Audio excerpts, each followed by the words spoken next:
Everyone welcome back.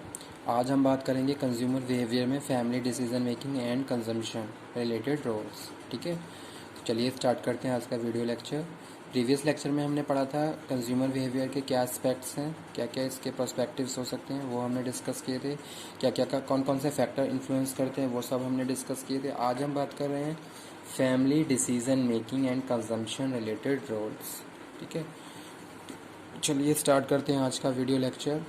The concept of household और family life cycle is important for marketers in segmenting the market. ठीक है, अगर हम market की बात कर रहे हैं, मार्केट सेगमेंटेशन की बात कर रहे हैं, तो जो हाउस होल्ड कंजम्पशन पैटर्न है वो बहुत इंपॉर्टेंट रोल प्ले करता है। ठीक है, अगर हम फैमिली लाइफ साइकिल की बात करें तो हर स्टेज पे अलग अलग कंजम्पशन वे होता है, इसके हिसाब से मार्केट को सेगमेंट किया गया है।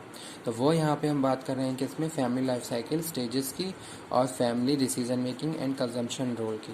ठीक है, in 1966 Wells and the Gubar proposed 8 stages of describe the family life cycle. These stages shown in the table. जैसा कि तो ये जो भी है 1996 में इन्होंने बताया था कि जो फैमिली की लाइफ साइकिल क्या है, कौन कौन से स्टेजेस हैं और उन स्टेजेस पे किस तरीके से कंजम्पशन पैटर्न चेंज होता रहता है। ठीक है, तो वो हम डिस्कस कर रहे हैं आज के इस टॉपिक में, family decision making and consumption related roles. Family, अगर हम बात करें ऑर्गेनाइजेशन की या फिर सपोज हम किसी भी कंपनी की बात करते हैं। ठीक है, अब कंपनी ने क्या किया, कंपनी ने अपनी मार्केट के हिसाब से क्या किया, कस्टमर को मतलब कि मार्केट में कस्टमर के हिसाब से अपने प्रोडक्ट को डिज़ाइन किया। ठीक है, क्योंकि आज के टाइम में क्या है, मार्केट क्या है, कस्टमर ओरिएंटेड है। अब पहले हम क्या करेंगे, प्रॉपरली कस्टमर को आइडेंटिफाई करेंगे, कस्टमर क्या है, उसका क्या कंजम्पशन बिहेवियर है, किस तरीके से वो प्रोडक्ट को कंज्यूम करता है। ठीक है, कौन कौन से ऐसे फैक्टर्स हैं जो उसको इन्फ्लुएंस करते हैं। ठीक है, पहली चीज़ तो ये, जैसे कि हमने पीछे पढ़ा था, इकोनॉमिकल फैक्टर होते हैं, साइकोलॉजिकल फैक्टर्स होते हैं और सोशियोलॉजिकल फैक्टर्स होते हैं जो उसको इन्फ्लुएंस करते हैं या फिर उनके कंजम्पशन बिहेवियर पे इफेक्ट डालते हैं। उसी के साथ आज जो हम बात कर रहे हैं वो कर रहे हैं फैमिली लाइफ साइकिल की, कि फैमिली, जैसे सपोज हम बात करें फैमिली लाइफ साइकिल की, तो जो भी फैमिली लाइफ साइकिल में जो भी अलग अलग स्टेजेस होते हैं, तो उनके हिसाब से हमारी रिक्वायरमेंट्स चेंज होती रहती हैं और हमारा जो कंजम्पशन बिहेवियर है वो चेंज होता रहता है। ठीक है, तो मार्केटर्स ने क्या किया, इन सारी चीज़ों को भी प्रॉपरली, जो फैमिली लाइफ साइकिल स्टेजेस हैं इनको भी प्रॉपरली कंसीडर किया और उसके हिसाब से फिर उन्होंने क्या किया, कस्टमर की नीड, कस्टमर की वांट, कस्टमर की जो भी डिज़ायर है उसके हिसाब से प्रोडक्ट को मॉडिफाई किया और चेंज किया। ठीक है, तो कहीं ना कहीं जो फैमिली लाइफ साइकिल है या फैमिली में जो रोल प्लेयर्स होते हैं वो भी कहीं ना कहीं कंज्यूमर के लिए एक बहुत ज़्यादा इंपॉर्टेंट रोल प्ले करते हैं। ठीक है, और साथ के साथ फैमिली लाइफ साइकिल की स्टेजेस भी। तो हम बात करते हैं फैमिली लाइफ साइकिल की स्टेजेस की। तो यहाँ पे फर्स्ट लिखा हुआ है बैचलर स्टेज। ठीक है, बैचलर स्टेज, तो यहाँ पे हम डिस्कस करते हैं इसका क्या डिस्क्रिप्शन है। Young single person under the unmarried. ठीक है, यहाँ पे हम बात कर रहे हैं किसकी, यंग सिंगल पर्सन्स की। Income are generally low since they have started careers. ठीक है, बैचलर स्टेज की बात कर रहे हैं, स्टार्टिंग करियर की बात कर रहे हैं। But they may have few financial burdens, ज़्यादा फाइनेंशियल बर्डन नहीं है, कम ही फाइनेंशियल बर्डन है। एंड सफिशिएंट क्या है, डिस्क्रिशनरी इनकम। ठीक है, सफिशिएंट इनकम है, ज़्यादा यहाँ पे हम खर्चे की बात नहीं कर रहे हैं। ठीक है, तो यहाँ पे हम बैचलर स्टेजेस की बात करें तो यहाँ पे क्या है, हमारे जो भी खर्चे होंगे हमारे अपने ऊपर होंगे, ज़्यादा फाइनेंशियल बर्डन भी नहीं है। ठीक है, तो वो यहाँ पे हम बात कर रहे हैं फर्स्ट स्टेजेस में, बैचलर स्टेज। जैसे सपोज बैचलर स्टेज में हम बात करते हैं जो भी हमारा कंजम्पशन होता है वो ज़्यादा से ज़्यादा हम अपने ऊपर ही कर रहे हैं, अपने एंजॉयमेंट के लिए कर रहे हैं, पार्टीज़। ठीक है, वो सारी चीज़ें आ जाती हैं। एन्जॉयमेंट की बात कर लेते हैं सिंपल वर्ड में। ठीक है, कि यानी कि जो भी हमारा कंजम्पशन हो रहा है, जो भी हम कंज्यूम कर रहे हैं वो अपने एन्जॉयमेंट के लिए कर रहे हैं। तो पहली स्टेज क्या है, बैचलर स्टेज। फिर हम आ जाते हैं सेकंड स्टेज पे जो क्या है, न्यूली मैरिड। यहाँ पे हम बात कर रहे हैं यंग कपल्स की और नो चिल्ड्रन की। ठीक है, यंग कपल है बट चिल्ड्रन नहीं है। तो यहाँ पे हम बात कर रहे हैं,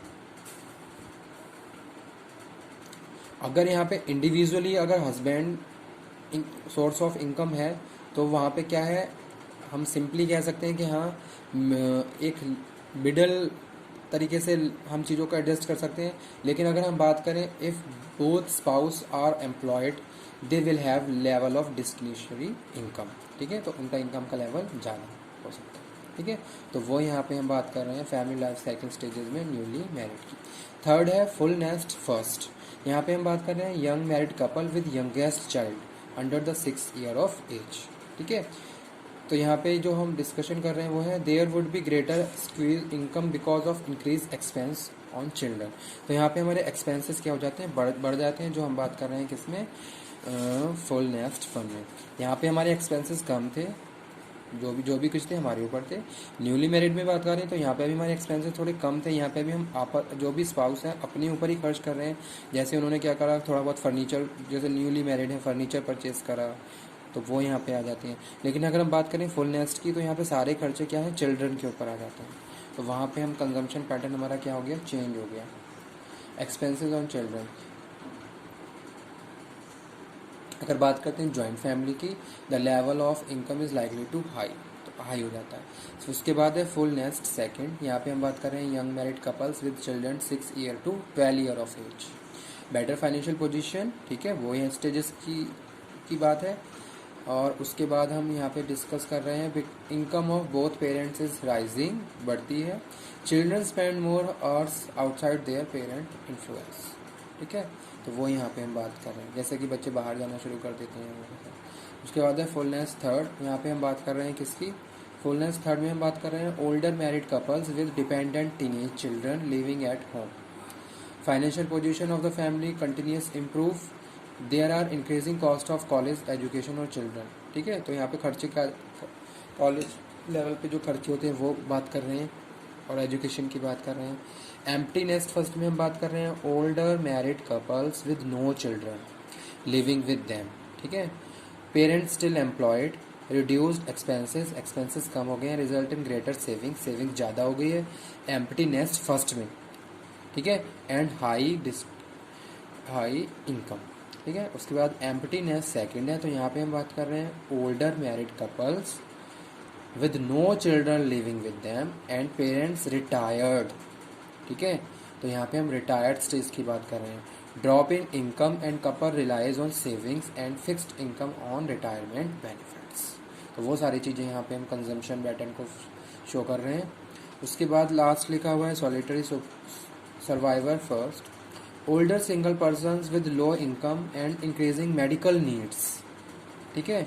तो मेडिकल नीड्स किस स्टेजेस की बात हो रही है, लास्ट सॉलिटरी सर्वाइवर्स की।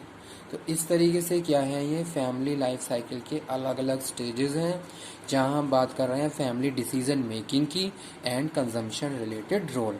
अलग अलग स्टेजेस पे हम अलग अलग रोल प्लेस करते हैं according to our income and our consumption behaviour, ठीक है।